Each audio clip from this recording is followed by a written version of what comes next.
पवन सिन्हा जी, देखिए, कोई भी आम व्यक्ति सबसे पहले तो यही जानना चाहता है कि अगर कोई ग्रहण लगता है तो उसका उनके जीवन पर क्या प्रभाव पड़ता है। अब चूंकि भारत में सूतक काल मान्य ही नहीं है, लेकिन क्या असर लोगों के व्यक्तिगत जीवन पर पड़ने जा रहा है अलग अलग राशियों के हिसाब से? सबसे पहले तो मैं आपसे यही समझना चाहूंगी।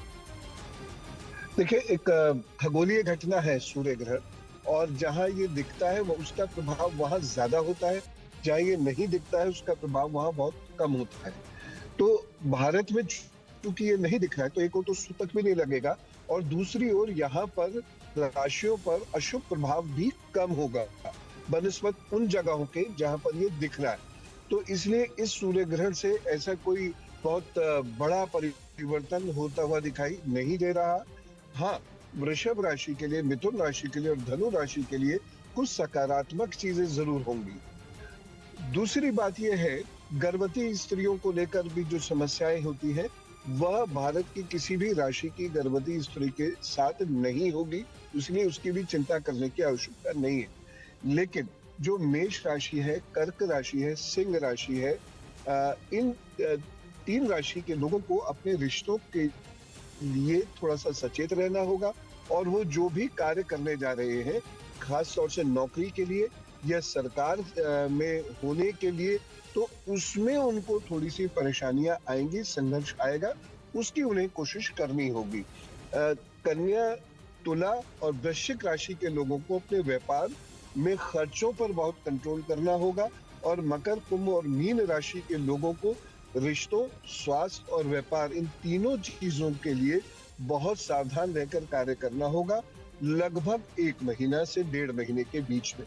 लेकिन इतना जरूर है कि जहां पर ये सूर्य ग्रहण स्पष्ट दिख रहा है वहां के लोगों को मौसम में ऐसे परिवर्तन दिखाई देंगे आगे आने वाले 1 हफ्ते के भीतर भीतर जो शुभ नहीं होंगे, और साथ ही साथ उस इलाके में यदि कहीं युद्ध है तो वहां पर ध्यान देने की जरूरत होगी, ये युद्ध बढ़ सकता है।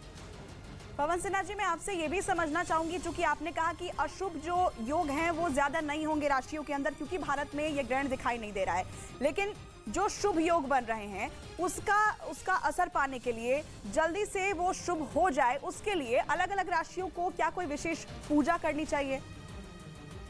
सभी लोगों के लिए मैं 2 या 3 पूजा बता रहा हूँ। स्वास्थ्य की कोई भी परेशानी हो तो या महामृत्युंजय का जप कर ले या ओम रुद्राय नमः का नियमित रूप से जप करें। इससे जो सूर्य के निष्ठ प्रभाव होंगे, बुरे प्रभाव होंगे, वो स्वतः समाप्त हो जाएंगे। दूसरी चीज है, जिन लोगों को नौकरी, व्यापार में या सरकारी नौकरी के लिए कोशिश में परेशानियां आ रही हैं या पढ़ाई में परेशानियां आ रही हैं, तो एक और तो वह लोग अपने कर्म बढ़ा दें, थोड़ी मेहनत ज्यादा करें, और साथ ही साथ सूर्य के सामने खड़े होकर गायत्री मंत्र का जप करते हुए सूर्य को जल देना शुरू कर दें। और तीसरी चीज जो मैं कहना चाहूंगा कि सरसों का तेल और उड़द की दाल का दान ऐसे लोगों को कम से कम 5 शनिवार जरूर कर देना चाहिए। इससे सूर्य के अगर कोई बुरे प्रभाव पड़ेंगे भी तो अपने आप शांत हो जाएंगे, उन्हें चिंता करने की जरूरत नहीं है। हाँ, थोड़ी मेहनत जरूर ज्यादा कराएगा, और आत्मबल सूर्य चूंकि कमजोर करता है, तो ऐसे लोगों को अपने अंदर कॉन्फिडेंस भरना होगा और मेहनत से काम करना होगा, सफलता उनको जरूर मिलेगी। ठीक है पवन सिन्हा जी, मैं आपके पास वापस लौटूंगी। एक बार फिर से रुक कर लेते हैं मेरी सहयोगी सपना शुक्ला का। सपना, आपके साथ जो पंडित जी थे वो बता रहे थे पूजा पाठ किस तरीके से कर सकते हैं, जब ग्रहण लगा है तब भी हम कर सकते हैं, क्योंकि सुबह का वक्त है और इस वक्त ज्यादातर लोग मंदिरों में जाते हैं, पूजा अर्चना करते हैं। ऐसे में मैं चाहूंगी कि उनसे वो जो बता रहे थे आम लोगों के लिए, वो बात अगर वो पूरी कर सके, पूरी जानकारी हमें दे सके। बिल्कुल, और एक चीज और मैं बता दूं आपको, और मैं पंडित जी से भी पूछूंगी। पंडित जी कहते हैं कि सूतक लगता है तो आपको शमशान घाट नहीं जाना चाहिए, कोई भी ऐसा कार्य नहीं करना चाहिए, क्योंकि नकारात्मक जो शक्तियां हैं वो ज्यादा प्रबल हो जाती हैं। तो क्योंकि यहाँ तो सूतक नहीं लग रहा है, तो ये सब काम तो अब हो सकते हैं। और दूसरा, लोगों के लिए भी आप कुछ चीजें बता रहे थे, अपनी बात को भी वो पूरा करें। देखिए, सूतक में केवल ध्यान के लिए आपको कहा गया कि आप करते रहें, प्रशस्त रहता है, पूजन होता है। कोई ऐसा कार्य न करें जिसमें दैव मूर्तियाँ वगैरह छुई जा सके। तो श्मशान वगैरह क्षेत्र ऐसा वर्जित नहीं है, क्योंकि वहाँ नदी तट होगा, और नदी को सबसे श्रेष्ठ माना गया है। जो भी विकिरण मिलते हैं ग्रहण के, वो नदी अवशोषित करती है, इसीलिए तो लोग कमर तक जल में खड़े होकर अपने मंत्रों का जाप पूरे ग्रहण में करते रहते हैं, सूतक में भी करते रहते हैं। तो ये मैं आपको स्पष्ट कर दूं।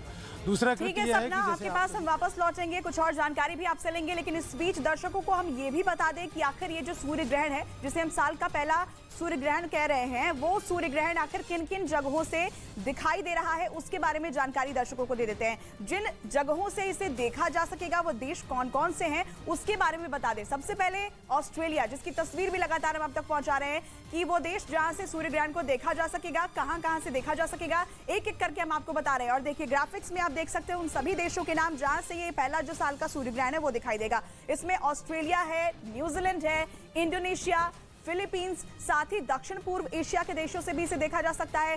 थाईलैंड से भी ये सूर्य ग्रहण नजर आ रहा है। और आपको बता दें कि ये देखिए, एक बार फिर से मैं आपको गिना दूं, Australia, Indonesia, Philippines, Thailand, New Zealand, इसके अलावा दक्षिण पूर्व एशिया के कुछ हिस्सों से ये जो साल का पहला सूर्य ग्रहण है वो नजर आएगा। भारत के किसी भी हिस्से से दिखाई नहीं देगा, लेकिन प्रशांत महासागर, हिंद महासागर और अंटार्कटिक के कुछ भागों से इस सूर्य ग्रहण को देखा जा सकता है। इसके अलावा दक्षिण पूर्व एशिया की मैंने बात की, वहां के कुछ देशों से भी ये सूर्य ग्रहण दिखाई देगा। भारत में किसी भी हिस्से से ये सूर्य ग्रहण आपको नजर नहीं आएगा। और यही वजह है कि हम बार बार कह रहे हैं कि जो सूतक है वो मान्य नहीं है। और एक बार फिर से रुक कर लेते हैं, हमारे साथ ज्योतिषाचार्य पवन सिन्हा जी जुड़े हुए हैं लगातार। पवन सिन्हा जी, लगातार हम दर्शकों को यही बता रहे हैं कि जो सूतक है वो भारत में मान्य नहीं है, लेकिन इसके अलावा जैसा कहा जाता है कि जब ग्रहण लगता है उस वक्त गर्भवती महिलाओं को खास तौर पर ध्यान रखना चाहिए, भोजन ग्रहण नहीं करना चाहिए, खाना बनाना भी नहीं चाहिए, पूजा पाठ नहीं करनी चाहिए। क्या ये जब सूतक मान्य नहीं है भारत में तो ये सभी काम हम कर सकते हैं? जी, आपने एकदम ठीक कहा कि जब सूतक मान्य नहीं है, जब सूतक लग ही नहीं रहा और ग्रहण वहां पर दिखाई ही नहीं दे रहा, तो गर्भवती महिलाओं पर भी उसका कोई प्रभाव नहीं होगा। दरअसल जब भी सूर्य ग्रहण होता है, खासतौर से पूर्ण सूर्य ग्रहण जिस स्थान पर दिखाई देता है, तो वहां के विकिरण, वहां की जो मैग्नेटिक फील्ड होती है, वहां की जो गैसेस होती हैं, उस पर फर्क पड़ता है। इसके लिए कहा जाता है कि गर्भवती महिलाओं को अंदर ठहरना चाहिए और सूर्य ग्रहण होता हुआ किसी को नहीं देखना चाहिए, किसी को भी नहीं देखना चाहिए। लेकिन यहाँ चूंकि दृश्य ही नहीं है सूर्य ग्रहण, तो इसलिए गर्भवती महिलाओं के लिए भी कहीं कोई परेशानी की बात नहीं है। निश्चिंत रहे और खूब एंजॉय करें, मस्त रहे, कोई प्रॉब्लम होने की संभावना नहीं है। और बस अपना ख्याल, जैसे सामान्यतः डॉक्टर लोग कहते हैं, उस अनुसार अपना ख्याल रखें। ठीक है पवन सिन्हा जी, मैं एक बार फिर आपके पास वापस लौटूंगी कुछ और जानकारी के लिए, लेकिन इस बीच तुर्की में एक बार फिर भूकंप के झटके महसूस किए गए हैं। भूकंप की तीव्रता 4.4 मापी गई है। बड़ी खबर आपको बता रहे हैं, तुर्की में एक बार फिर से भूकंप के झटके महसूस किए गए हैं, जिसकी तीव्रता रिक्टर स्केल पर 4.4 मापी गई है। तुर्की से ये बड़ी खबर। तुर्की में आपको याद होगा कि कुछ वक्त पहले इतना भीषण भूकंप आया था जिसकी तबाही के मंजर वहां आज भी देखे जा सकते हैं। और ऐसे में एक बार फिर से आपको बता दें कि 4.4 तीव्रता के भूकंप के झटके तुर्की में महसूस किए गए हैं।